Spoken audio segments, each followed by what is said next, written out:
Allons-y. Éric, Florian, bonjour. Bonjour. Salut. Alors pour commencer, messieurs, dans les configurations comme celle-là, j'aime bien vous laisser vous présenter l'un l'autre. C'est-à-dire que Flo, tu vas présenter Éric et inversement. Je laisse la parole au patron. Ah merde. Alors, Florian Thauvin, Olympique de Marseille, toujours Olympique de Marseille, ailier droit, gaucher, buteur, passeur, battant. J'aime bien ça. J'aime bien parce que pour moi, Flo représente un peu l'ADN du club. On en a beaucoup parlé ces derniers temps. Véritable amoureux du club, je le sais. Même si certains, ces derniers temps, en ont douté. Et je me suis un peu élevé contre ça, mais ça me plaît. C'est pour ça que j'ai toujours aimé le garçon. Et alors en plus, depuis là, il m'a doublé au nombre de matchs. Et je suis plutôt content que ce soit lui. Merci. Putain, c'est difficile de repartir là. Ah, c'est le métier, fais gaffe. Hein. Ouais, je sais. Déjà, pour commencer, Eric, merci. Merci beaucoup.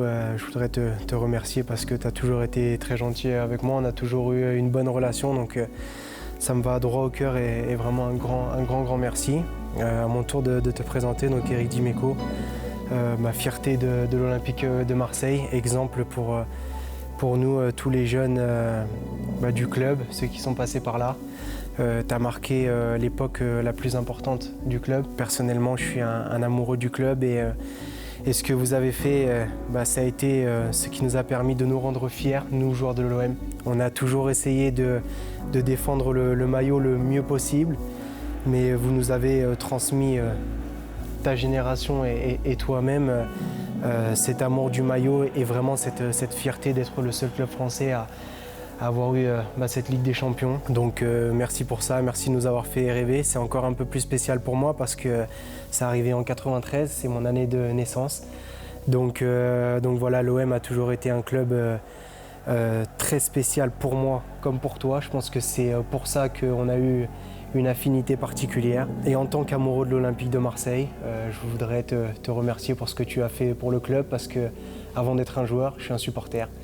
Et merci de nous avoir transmis ça. On va se passer un peu la brosse parce qu'on est là un peu pour ça, mais c'est vrai qu'on ne s'est pas croisé souvent finalement. Des fois, en tant qu'ancien de l'OM, on pense que j'ai des acquaintances privées avec les joueurs et on me demande souvent un maillot pour une association, pour une cause plus ou moins grande. Donc quand je sens que c'est vraiment important, je fais la démarche et j'ai eu plusieurs fois à faire la démarche envers toi puisque la plupart du temps on me demande ton maillot. C'est vrai que le premier contact que j'ai eu c'était par rapport à ça, tu m'avais reçu chez toi. Et j'ai toujours senti, on ne triche pas avec ça, on le sent, ceux qui sont détachés de l'histoire du club ou ceux qui sont détachés du club ou même de l'histoire du foot tout simplement. Quoi. On le sent et toi j'ai de suite senti que, voilà, qu'il y avait un truc, quoi, que tu respectais l'histoire de ce club-là, que tu respectais les anciens, ou que tu les connaissais déjà, c'est déjà pas mal. Et moi, j'ai toujours eu conscience que un jour ça s'arrêterait, et que les jeunes arrivent, ils prennent notre place et nous on disparaît. J'ai pas de souci avec ça, mais voilà, j'ai toujours, et c'est pour ça que j'étais toujours. On ne se connaît pas plus que ça, on n'est pas potes, hein, on ne s'est croisés que quelques fois, mais moi j'ai toujours défendu ça. Tu peux être bon, pas bon sur le terrain, on dit quand tu es bon, on dit quand tu n'es pas bon, c'est notre métier. Par contre, je me suis toujours battu pour pas qu'on doute de ton intégrité et de ton amour pour le club, et voilà. Et donc c'est pour ça que bon, pour moi, il n'y a pas à me remercier, j'ai toujours dit ce que je pensais à la radio, et pour moi, quand je disais ça, c'est parce que je l'ai ressenti, voilà. Donc voilà, c'est pour ça que tu as toujours été un joueur spécial pour moi, parce que voilà, je trouve que tu représentes comme Steve. Hein. Steve, pareil, il a été critiqué à un moment donné, mais moi, quand on est le recordman du nombre de matchs en club, ça se respecte. Quoi, voilà. On ne peut pas douter d'un mec qui a fait autant de matchs et qui a été souvent bon. Et oui, des fois, même nous, on ne s'en souvient plus parce qu'on est des vieux, donc on ne se souvient plus, mais on a été nuls, nous aussi. Et oui, il y a des matchs où on n'a été pas bons, comme les autres. Vous avez tous les deux la particularité d'être partis puis revenus à l'OM. Pour vivre au final deux expériences différentes, avant et après. Flo, tu raconteras ton histoire, parce que c'est pareil, là, dans ton histoire, il y en a qui ont raconté n'importe quoi, donc c'est peut-être l'occasion de la rappeler pour ceux qui ont perdu la mémoire. Moi, tout simplement, hein, j'ai été prêté 2 ans à un moment donné où le club prenait une nouvelle dimension et direction, puisque Bernard Tapie venait d'arriver en 86. Moi, je sortais d'une saison plutôt pas mal, puisqu'on avait fait une finale de Coupe de France contre le Grand Bordeaux de l'époque, où on avait perdu en prolongation. Je faisais pas partie des plans de Bernard Tapie. Par contre, je faisais partie des plans de Gérard Banide qui devenait entraîneur, mais qui lui était à la Coupe du Monde et qui du coup était pas là pendant cette intersaison-là. Et donc du coup, j'ai été prêté à Nancy, et où Arsène Wenger commençait sa carrière. Et j'étais attaquant à l'époque, ailier gauche, à l'ancienne. Moi, je suis parti pour grandir. Je suis parti, pas comme toi, qui est parti pour apporter des sous au club parce qu'il en avait besoin. Moi, je suis juste parti pour grandir parce que on m'a fait comprendre que j'aurais pas beaucoup de de temps de jeu. Voilà. Et puis je suis revenu un peu par hasard, je pourrais le raconter plus tard, mais c'est pas ce qui est intéressant aujourd'hui. Mais voilà, là c'était vraiment le jeune joueur qui est obligé de partir pour se faire un peu les dents et qui est revenu dans une équipe qui s'est transformée 2 ans après. On passe tous par là, il faut se faire les dents au début. Exactement. Et on passe tous mais par toi, là. c'est pas ça Ça a l'histoire. été différent, ouais. Moi ça a été très très différent. Je vais vous faire une révélation peut-être qui va... Et ouais, c'est le jour des révélations, vas-y, Voilà, envoie. ça va étonner plus d'une personne. J'avais dit que je dirais la vérité. Tout le monde s'était posé la question quand on m'avait vu discuter avec Vincent Labrune. Je sur le commentais banc. ce match-là, c'était à Reims. Exactement. Et je commentais ce match-là sur beIN Sport et je me souviens, on avait capté cette image-là. Exactement. Et bien sûr, on avait tous raconté notre histoire sur ça alors que ça Et personne n'a connu la vérité, donc je vais la dévoiler aujourd'hui parce que comme tout le monde le sait, ça s'arrête pour moi. Je vais quitter le club à l'issue de la saison. Donc je pense que c'est le moment de le dire. En fait, si je pars à l'époque, c'est parce que Vincent Labrune avait absolument besoin de rentrer des fonds. Et s'il ne rentrait pas 20 millions d'euros, le club déposait le bilan. Tout le monde Et tu n'avais pas envie de partir. J'avais pas envie de partir. C'était pas le moment pour tout toi. le monde savait que le club avait besoin d'argent. Tout le monde ne savait pas que le club était En à grande 2 doigts de difficulté. déposer le bilan. Donc voilà, je me suis entre guillemets sacrifié à ce moment-là et c'est la raison pour laquelle je suis parti. Ça m'a fait mal au cœur, ça a été difficile, mais je préférais en pâtir moi plutôt que ce soit le club qui reparte à zéro et que ça détruise une ville complète. Donc ça a été un moment difficile. Je l'ai toujours gardé au fond de moi. C'était trop tôt peut-être pour toi, c'est ça? C'était trop tôt, ouais.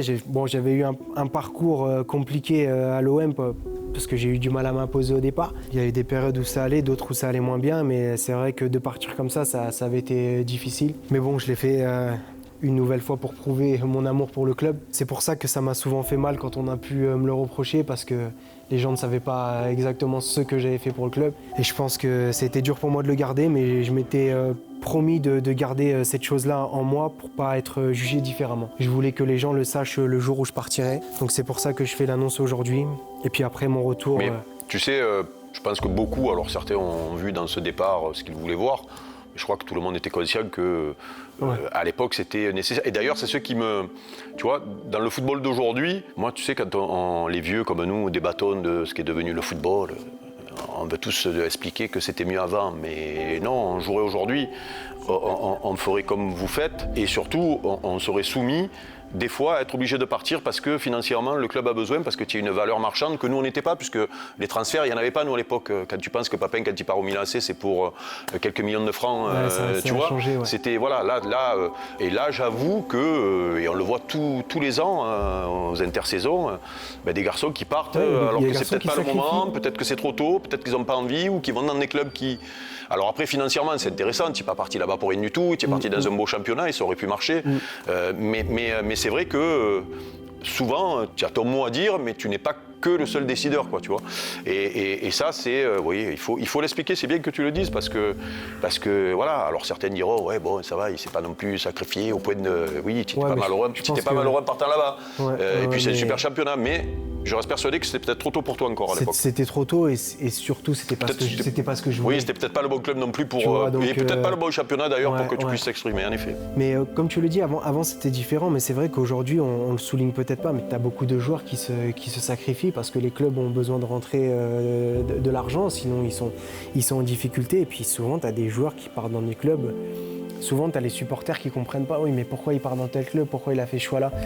Souvent aussi, c'est parce que le club lui a mis la pression et qu'il a voulu aider son club financièrement. Bien sûr. Donc ça fait partie du football de Oui, mais il y en a, tu sais, la majorité finalement le comprennent. Il y a quelques personnes qui veulent pas comprendre, qui comprennent pas ou qui sont toujours dans la rancœur. Mais le suiveur du football aujourd'hui, tu vois, la grande majorité, ils connaissent, ils savent.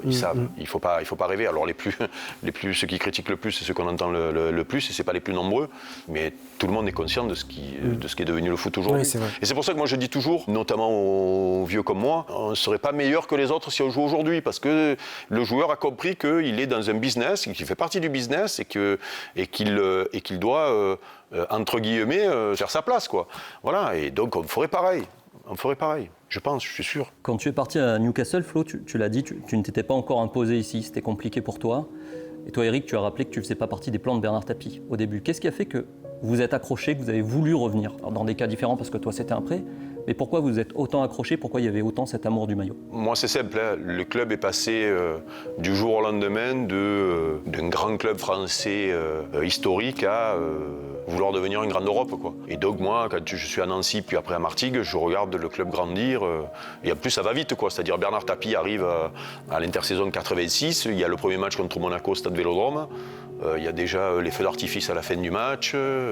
Quelques mois après, il y a Jump. Et venir au Stade Vélodrome devient un spectacle. Papin arrive, Giresse arrive, Gengini, Domergue. Enfin, il y a quand même beaucoup de grands joueurs qui arrivent. Karl-Heinz Foster, qui était le meilleur défenseur central du monde à l'époque. Du coup, le club est passé dans une autre dimension. Donc, quand tu es prêté, que tu appartais au club et que tu vois ça, tu n'as qu'une envie, c'est y jouer, quoi, tu vois. Pour pouvoir rejouer, il a fallu que je me reconvertisse défenseur parce que devant, j'aurais jamais pu percer. Moi, je suis parti 2 ans. Et les gauches, je reviens à l'essai, arrière-gauche, sur une intersaison où Gérard Banil veut me voir. Voilà, c'est parce que je voulais à tout prix, comme toi, quand tu reviens, voilà, m'imposer définitivement dans ce club-là, dans un club qui avait pris une autre dimension. Je ne pensais qu'à ça pendant les 2 ans, même si je pensais que je n'y arriverais pas. Moi, c'était différent. Je me suis déjà battu pour venir à l'OM. Moi, c'était très simple. Le jour où je suis venu jouer avec Bastia au Vélodrome, j'ai eu un coup de foudre pour le club. J'ai été fasciné par le stade, par ses supporters. J'étais comme un enfant en fait. Voilà, ça m'a fait rêver. Et c'est donc pour ça que j'ai absolument voulu venir jouer à l'OM. Et puis après, quand ça s'est un peu moins bien passé et qu'il y a eu ce départ à contre-cœur, voilà, j'avais quelque chose au fond de moi, un goût d'inachevé en fait. Je me sentais pas en accord avec moi-même. J'avais pas réussi à faire ce que j'avais envie de faire. J'avais pas réussi à réaliser mon rêve entièrement, on va dire. C'est pour ça que j'ai tout fait pour vouloir revenir et m'imposer. C'était un objectif que j'avais à l'intérieur de moi, c'était un combat, on va dire, contre moi-même. Et j'aurais mal vécu le fait de ne pas avoir réussi à m'imposer ici. Parce que justement, quand tu reviens, tu avais d'autres possibilités, je présume, que l'OM. Donc je suis revenu en prêt, et après je repars à Newcastle, et c'était soit je rentrais à l'OM, soit j'allais à la Lazio à l'époque. D'accord. Pour rejoindre Bielsa, qui n'y était jamais allé. Ah oui, parce que oui, il aura fait un bon retour. Il me disait, Flo, il faut que tu prennes l'avion, tu dois aller signer, etc. Le club t'attend. Et moi, je disais, oui, ok, Marcelo, mais toi, t'es pas encore arrivé, j'attends que tu arrives quand même pour y aller. Et finalement, j'y suis pas allé avant lui parce qu'il est jamais venu. Oui. C'est une spéciale. On va maintenant comparer vos 2 époques respectives sur le plan de la ferveur autour du club, si particulière à Marseille. Eric, si je dis pas de conneries, c'est 1980-1994 pour toi, et Flo, donc 2013 à 2021. Comment ça a évolué, cette ferveur, cette passion? Toi, Eric, qui étais là, comment tu l'as vu changer? Est-ce qu'elle est toujours pareille? Est-ce qu'elle est différente? Waouh! Moi, j'ai vu le Stade Vélodrome première mouture avec des affluences très moyennes en 2e division, parce que moi, quand j'arrive, le club vient de descendre en 2e division. Donc moi, j'ai fait l'exploit de signer au centre de formation. Quand le club vient de descendre, l'année d'avant, il y avait 11 internationaux sur le terrain, puisqu'il y avait les Trésors et toute la clique. Il y avait une très grosse équipe. Il faut l'exploit de descendre en 2e division. Et là, derrière, le club est en grande difficulté, puisqu'il va déposer il est à 2 doigts de déposer le bilan 8 mois après. Et donc, c'était, moi, centre de formation, j'allais au stade voir les matchs, mais c'était encore le vieux stade Vélodrome, avec la piste du Vélodrome encore apparente. Et puis surtout, des affluences très très moyennes, quoi. J'ai connu, au moment où il y a eu les travaux au stade Vélodrome pour l'Euro 84, j'ai connu la délocalisation au stade de Luvonne, qui n'existe plus et que tu n'as pas pu connaître, Non. Qui était le stade d'entraînement du centre de formation, où, alors là, c'est vraiment un stade à l'ancienne. Je te montrerai des photos s'il doit en exister, avec une année tellement particulière, plus le nouveau stade Vélodrome qui a été fait pour l'Euro 84, qui était pas mal, mais sans plus. Mais là, quand Tapie est arrivé, là, je le dis, je répète, une telle différence entre la ferveur qu'il y avait, le monde qu'il y avait, les clubs de supporters qui commençaient à se structurer et à avoir leur coin dans le stade, puisque les premiers clubs de supporters sont en 84, je crois, et surtout ont pris beaucoup d'ampleur au moment où Tapie est arrivé. Plus la transformation du stade pour la Coupe du Monde 98, plus le nouveau maintenant. Moi, j'ai pas joué dans le nouveau, mais voilà, donc j'ai vu toutes ces transformations-là avec une ferveur qui est montée et qui était terrible quand ça marchait fort. Mais une chose est sûre, c'est que tu as connu, avec ce nouveau stade Vélodrome, avec ce que vous avez fait en Ligue Europa, et je l'ai dit, moi je ne me suis pas caché, je l'ai dit à la radio, le quart de finale, la demi-finale, vous avez vécu un truc que même nous, on n'a pas vécu à la grande époque. L'ambiance contre Milan, le match retour contre Milan en 91 est terrible, mais le stade, c'était pas le stade de maintenant. Ce que vous avez vécu, vous, sur le quart de finale et le demi-finale de Ligue Europa, ce stade, il est merveilleux. Ouais. C'est-à-dire que 60 000, avec le bruit que ça fait là-dedans, avec ce que vous avez fait, les matchs, le scénario des matchs et tout, je l'ai dit, moi, je l'ai dit par amour, mais j'étais jaloux parce que malgré ce qu'on a vécu, qui a été extraordinaire, vous, ce que vous avez vécu dans ce stade-là, ça a été énorme. énorme. Et je pense que tu vas le garder toute ta vie. Non, c'est vrai que moi, quand je suis arrivé, le stade était encore en travaux. Il n'était pas totalement terminé, enfin, il n'était pas fermé. Bon, il y avait une ambiance qui était belle, mais c'était pas l'ambiance qu'il y a eu après avec le stade fermé. C'est vrai que j'ai toujours été fasciné par ces tifos, par ces tribunes remplies, par les supporters qui mettent une ambiance de folie. À chaque fois que je rentre sur le terrain, j'ai toujours ressenti beaucoup d'émotions, c'est-à-dire que ça a été parfois des frissons, parfois limite les larmes aux yeux. Après, une fois que le match commençait, ça disparaissait et j'étais focus sur mon match et je faisais plus vraiment trop attention. Mais c'est vrai qu'à chaque fois que je suis rentré sur le terrain, j'ai vécu des émotions très très fortes grâce aux supporters. Nous, on a eu la chance vraiment les matchs que tu as cités. Et même certains classicos. Il y a eu certains classicos. Moi j'en ai commenté un là, je sais pas si tu le fais quand Dédé marque là, qui a le nul à la mi-temps là. Ouais. Avec Bielsa, Bielsa. C'était un truc. Le stade il tremblait, le stade il tremblait. Franchement c'était un volcan. J'ai vécu des ambiances ici. Fantastique. Ouais. Vous avez beaucoup de chance de jouer dans ce stade-là qui est vraiment très très réussi. Et tu le sais aussi bien que moi parce que tu as joué dans pas mal de stades en Europe. J'ai eu la chance de faire des matchs en Turquie, en Coupe d'Europe.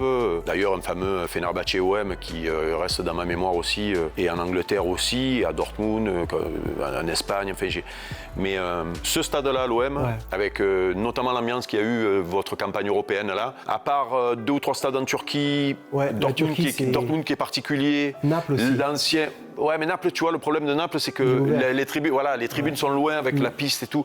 C'est chaud, mais là, c'est impressionnant, quoi. C'est venir au stade Vélodrome avec ce stade-là. Alors, il faut que ça marche, c'est toujours pareil. Mais c'est une expérience assez unique en Europe. C'est-à-dire que tu es dans les 5 plus belles ambiances européennes, sûr et certain. En Italie, il n'y a plus. En Angleterre, tu vas à l'Etihad, tu pleures à la tristesse. Tu vas à l'Emirates, tu pleures. Ouais.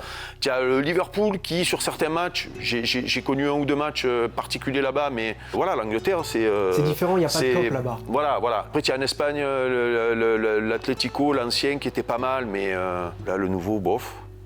Donc, franchement, c'est une expérience unique, le stade de Vélodrome. Ouais. Unique. Non, moi, je suis reconnaissant de la chance que j'ai eue de jouer dans. Et tu vas peut-être connaître d'ailleurs, tu nous en parleras, tu vas peut-être connaître en Amérique du Sud, enfin en Amérique centrale, au Mexique, tu risques de connaître un truc dingue aussi. Hein. Franchement, c'est aussi une des raisons pour lesquelles j'ai eu envie d'aller. Je pense que tu vas retrouver beaucoup de similitudes. Ouais. C'est important pour moi, quand je rentre sur le terrain, de ressentir des émotions, de jouer avec son cœur. Pour donner le meilleur de soi-même, je pars du principe qu'il faut jouer avec son cœur. Tu sais, c'est dur quand tu passes à Marseille et que tu as connu ce que tu as connu ou ce qu'on a connu. Moi, j'ai fini à Monaco. Il y a des fois, c'est dur, tu vois. C'est pour ça que dans ton choix, il y a un choix sportif, économique, mais il y a un choix de ferveur sportive, j'en suis sûr, que tu vas retrouver, qui aurait pu te manquer selon où tu signes. Ah oui, mais obligatoirement. De toute façon, ça m'a terriblement manqué cette année, avec le Covid. Terrible, Mais c'est terrible parce que j'ai eu l'impression de jouer toute l'année des matchs amicaux. Ça fait des années que je suis ici, que je suis habitué à avoir des ambiances de folie et de se retrouver avec un stade vide, franchement pour moi ça a été terrible. Ça m'a... Ouais, mais beaucoup, mais d'ailleurs on voit, tu vois les matchs, tu vois les résultats à l'extérieur des équipes. C'est beaucoup moins spectaculaire. Voilà, oui, puis il y a beaucoup d'équipes qui ont été en difficulté par rapport à ça. Qui dit grande ferveur dit excès d'un côté comme de l'autre. Et on oublie aussi souvent, je trouve, Flo, quand on fait ton bilan, que quand tu reviens justement, tu es celui qui reçoit une bouteille au moment donné où ça va pas. Ça, il faut être costaud quand même quand on veut être un joueur emblématique à l'OM. Parce qu'il y en a beaucoup qui diraient après ça, je m'en vais. Je pars du principe que l'amour des supporters est tellement fort envers le club et envers les joueurs que quand ils sont déçus, c'est un peu le dépit amoureux, quoi. C'est-à-dire que quand un couple se sépare, souvent ils se déchirent. Et après coup, quand on a un peu de recul, on se rend compte que finalement c'était pas mal et qu'on a vécu des bons moments, quoi. Voilà. Et donc il faut toujours le prendre comme ça parce qu'il faut que tu te dises qu'avant toi, il y en a d'autres qui ont reçu des injures, des pierres. J'ai le souvenir de Rudy Voleur après une défaite contre Nantes. On ne perdait pas beaucoup à l'époque, qui a reçu une pierre sur sa voiture. Et même JPP a été insulté quand il est parti ou quand il jouait avec le Milan ou après quand il a eu certaines déclarations, a été insulté par certains joueurs, tu vois. Donc c'est pour ça qu'il faut dire, ça fait partie aussi de l'histoire des joueurs qui passent dans ce club-là, c'est-à-dire que le dépit amoureux fait qu'on peut être égratigné plus ou moins fort. Donc il faut le prendre comme du dépit amoureux. C'est parce que quand tu es égratigné fort, c'est que les gens t'aimaient beaucoup. Ouais. Non, c'est vrai que c'est ce qui fait, on va dire, entre guillemets, le charme de l'Olympique de Marseille, c'est que tu viens ici pour avoir une grosse ferveur, pour vivre des grandes émotions, pour recevoir beaucoup d'amour. Mais il faut aussi accepter en retour que quand ça se passe moins bien, tu t'en prends un peu pour ton grade. Voilà, je suis passé par là. comme beaucoup de joueurs avant moi et comme beaucoup de joueurs le feront aussi après moi. Mais c'est un club qui est quand même pas simple. C'est beaucoup d'émotions difficiles à gérer dans les deux sens. Et quand un joueur est signé à l'Olympique de Marseille, il faut qu'il soit préparé à ça. Ouais, il faut que ça t'attende à un truc. Mais tu verras, avec le temps, tu ne garderas que le bon. Et les gens te renverront que le bon. Et ce qui s'est passé ces derniers temps, je ne sais pas si on le gardera, si tu n'as pas mis qu'on le garde pas, mais notamment quand tu as été attaqué sur l'histoire de l'échange du maillot avec Mbappé, tu vois, moi je suis monté contre ça parce que je trouve que c'est être ingrat, c'est avoir été ingrat par rapport à ce que tu as fait ces dernières années, même si pour le supporter, des fois il ne peut pas comprendre, quoi, tu vois. Je trouve qu'ils n'ont pas été sympas avec toi ces derniers temps, qu'ils risquent de ne pas être sympas avec toi parce que tu pars, mais qu'à l'arrivée, tu verras, il ne restera que le bon. Toi, il te restera que le bon et les gens ne garderont que le bon. J'espère que ça se passera comme ça. J'ai parfois été maladroit, comme notamment ce jour-là. Oui, voilà, si tu peux. Voilà, c'est de la maladresse, mais ce que, en tout cas, il faut que les gens sachent et qu'ils retiennent de moi, c'est que j'ai toujours été sincère, je l'ai toujours fait avec mon cœur. Et si à un moment donné j'ai pu blesser ou vexer certains supporters, j'en suis désolé parce que ça a été de la maladresse. Tu aurais pu le faire que ça que personne ne voit et c'était pareil, quoi, tu vois. Vous connaissez l'équipe de France. C'est comme ça, ouais. Voilà.